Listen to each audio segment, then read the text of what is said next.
দেশ বিদেশের বাছাই করা খবর নিয়ে সর্বদাই সত্য সন্ধানী ই নিউজ ভারত।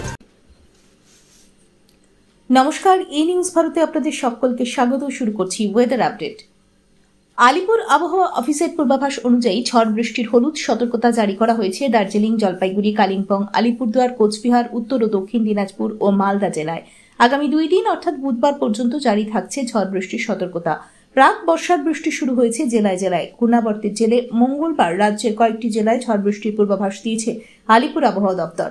জারি করা হয়েছে হলুদ সতর্কতা। পশ্চিমবঙ্গের প্রায় সব জেলাতেই হালকা থেকে ভারী বৃষ্টি হতে পারে। সেই তালিকায় রয়েছে কলকাতা, হাওড়া, হুগলি সহ গাঙ্গেয় পশ্চিমবঙ্গের প্রায় সব জেলা। 30 থেকে 40 কিলোমিটার বেগে বইবে ঝোড়ো হাওয়া। আজ কলকাতা ও তার পার্শ্ববর্তী অঞ্চলে দিনের সর্বোচ্চ তাপমাত্রা 36 ডিগ্রি সেলসিয়াস, অনুভূত তাপমাত্রা 47 ডিগ্রি সেলসিয়াস, সর্বনিম্ন 29 ডিগ্রি সেলসিয়াস। বাতাসে আপেক্ষিক আর্দ্রতার পরিমাণ 68%। ব্যুরো রিপোর্ট, ই নিউজ ভারত।